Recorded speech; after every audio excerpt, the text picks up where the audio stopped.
Bonjour à toutes et à tous et bienvenue dans ce nouvel épisode de Vidal et moi. Aujourd'hui, on s'attaque à un sujet qui est plus que d'actualité, la gestion de la pénurie des médicaments.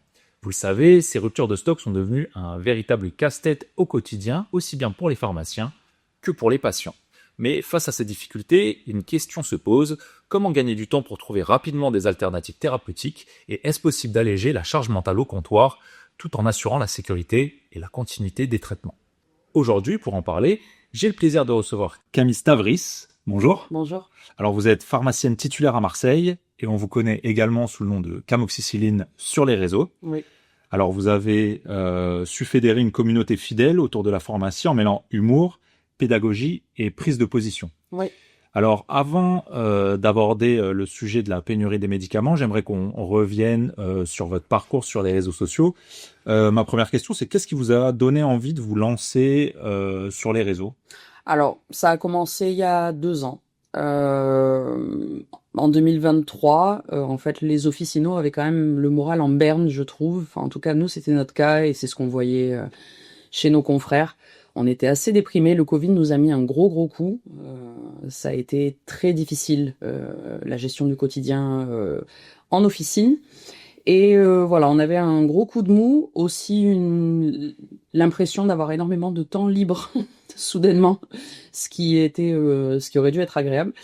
Et en fait, ça n'a pas été tant que ça. On s'est retrouvé un peu face comme un saut dans le vide, quoi. Et donc on s'est dit, avec mon équipe, c'est une de mes employées, ma préparatrice Séverine, qui est aussi une de mes meilleures amies, qui m'a dit on rigole tout le temps entre nous, viens, on essaye de faire se marrer les autres aussi. Et donc on a fait une vidéo pour rire. On s'est dit qu'on allait parler de ce qui se passait en back-office dans les pharmacies, ce que les gens ne voient pas. Et puis ça a marché dès la première. Et donc on a continué. Effectivement, au début, on tournait plus, vous tourniez plus le compte vers sur le ton de l'humour. Aujourd'hui, il y a plus de prise de position. Est-ce que pour vous, c'est important justement d'alterner ces deux registres aujourd'hui? Oui, je pense que c'est très important. Après, ça va de pair avec ma personnalité. J'ai toujours été quelqu'un de très engagé. Je dis tout haut ce que parfois les gens peuvent penser tout bas. Ça me gêne pas d'être porte-parole. C'est pas un problème pour moi. Je pense qu'il est temps de rétablir certaines vérités et donc j'ai décidé, oui, de prendre position sur certains sujets d'actualité. Alors, vous avez sensibilisé notamment votre communauté sur les problématiques quotidiennes des officines. Vous débunkez également certaines prises de parole et clichés qui circulent autour des pharmaciens. Aujourd'hui, j'aimerais du coup parler de la pénurie des médicaments qui doit être une problématique pour vous.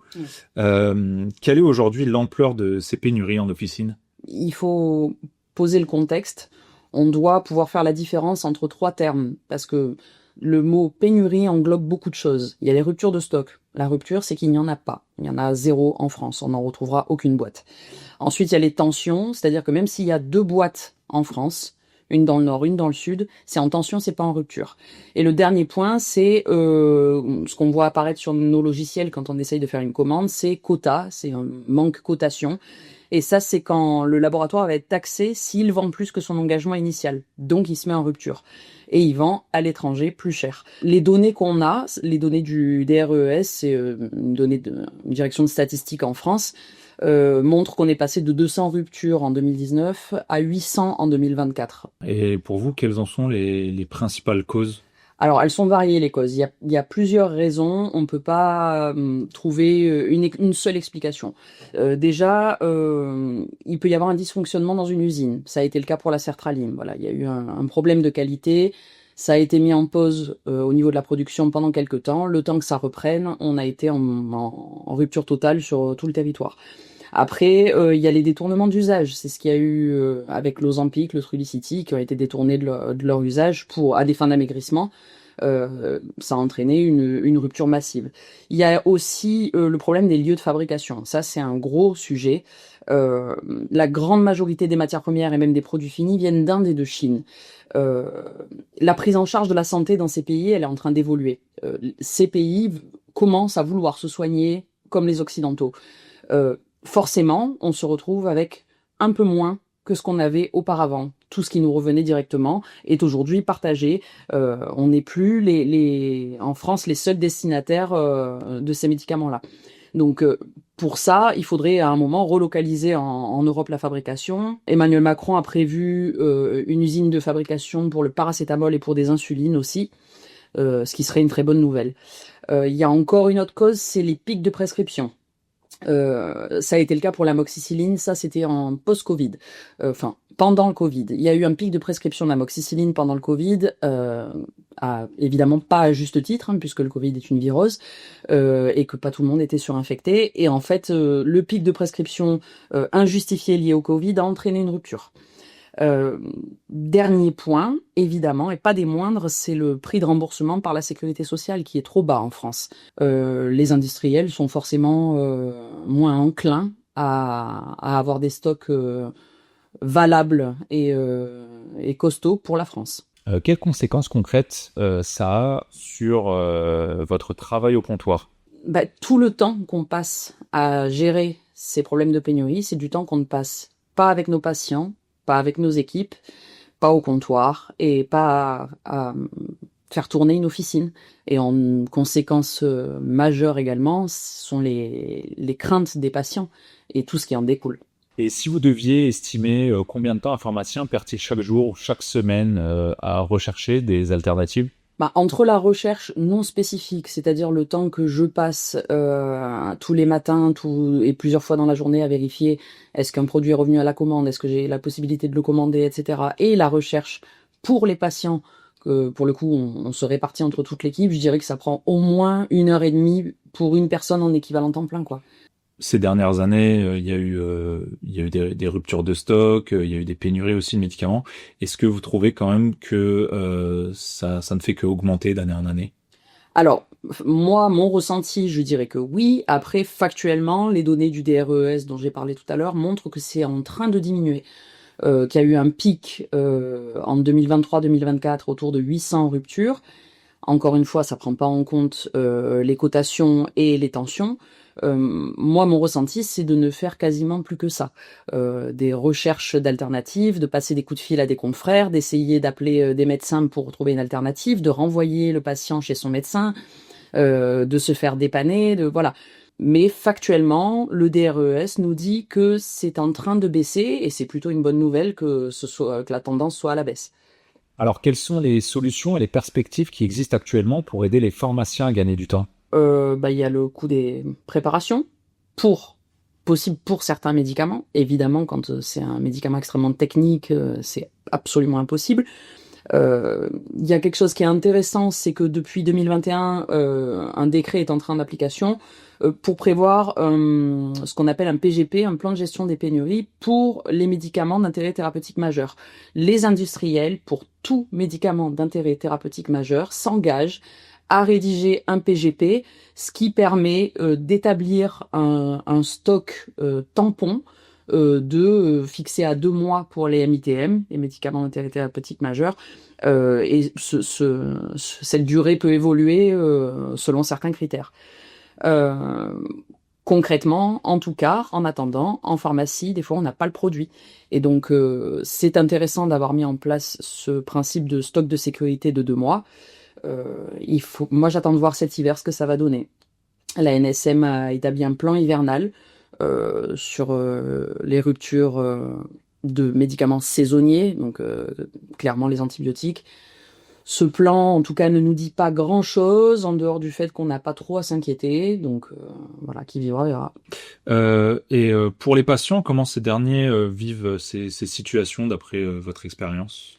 Alors, en officine, depuis le Covid, on ressent un net changement dans l'attitude de nos patients, de manière globale, hein. Il y a beaucoup plus d'agressivité, beaucoup plus de violence même. Tout a été déclenché à partir du Covid, donc c'est effectivement toujours la peur qui génère la colère et qui entraîne des situations très compliquées en officine. Donc ça, c'est pour poser un peu les bases. Déjà depuis le Covid, on se sent parfois menacé, ce qui nous était pas vraiment arrivé avant. Là, les pénuries, ça aide pas. Ça nous aide pas parce que il y a une grande incompréhension de la part des patients, déjà. Beaucoup de peur. Voilà, ils ont extrêmement peur de devoir arrêter un traitement qui fonctionnait bien. Et évidemment, parfois, de la colère. On a eu On a eu des agressions physiques dans mon officine. Et ça arrive rarement, mais ça arrive. Et en fait, c'est très compliqué d'arriver à faire comprendre qu'on y est pour rien et qu'on est tout aussi impacté que nos patients, même si on ne prend pas ce traitement-là. Pour moi, les médias ont un rôle à jouer là-dessus. Au lieu de communiquer sur, par exemple, sur la rupture de la sertraline ou de la quétiapine, c'était martelé de partout. On entendait au JT qu'il n'y avait plus de quétiapine. Ça a eu un effet, ça a généré énormément d'anxiété chez les patients sous quétiapine, et il y en a beaucoup qui ont arrêté soudainement leur traitement, alors qu'on pouvait en trouver. On avait des solutions. J'ai eu des patients qui avaient fait tout Marseille, qui en cherchaient partout, et qui me disaient, bon ben voilà, j'ai arrêté mon traitement, j'en prends plus depuis une semaine, alors qu'on a Vigirupture, on se connecte sur Vigirupture, on en trouve une boîte, parfois elle est un peu loin, mais on a toujours des possibilités. Est-ce que vous avez des exemples ou une meilleure organisation qui a pu chez vous changer la donne en officine ? Alors, numéro 1, c'est Vigirupture. On est obligé de fonctionner avec ce site qui nous dit la disponibilité dans les autres officines de toute la France, toutes les officines qui sont référencées sur ce site. C'est très utile. Beaucoup de mes confrères ne l'utilisent pas parce que c'est un patient où on perd une vente, on perd une ordonnance. J'estime que la santé du patient prime et que on va pas se dire oh zut, j'ai pas vendu ma boîte. Il faut renvoyer le patient vers une pharmacie qui a la boîte pour assurer la continuité des soins. C'est indispensable. Après, selon le grossiste, il y a sur leur plateforme un retour de disponibilité à la commande. Moi, mon grossiste a ce système-là. Je l'utilise toute la journée. Parfois, j'ai des bonnes surprises. Voilà, j'ai eu de la colchicine il n'y a pas longtemps, j'étais très contente. Ensuite, les confrères. On peut avoir parmi nos confrères quelqu'un qui avait du stock pour une raison X ou Y. Voilà, donc c'est important, encore une fois, d'être proche de ses confrères. Et après, dernière solution, c'est de créer une commande de manquant qu'on passe plusieurs fois par jour. Pour terminer, si vous deviez donner un conseil pratique à un confrère pour mieux gérer ces situations au quotidien, ce serait quoi ? J'ai un seul conseil, c'est s'armer de patience. Et le pharmacien est assez bon pour ça. Je trouve qu'on l'a bien prouvé ces dernières années. Très bien, parfait.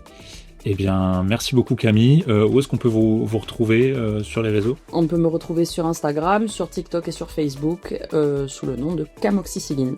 Très bien, on va mettre du coup tous ces liens dans la description de nos vidéos. Merci beaucoup. Merci à vous. Merci à toutes et tous d'avoir écouté le podcast jusqu'au bout. Tous les épisodes de Vidal et moi sont disponibles sur Spotify, sur Deezer et également sur notre page YouTube. À très vite pour un prochain épisode.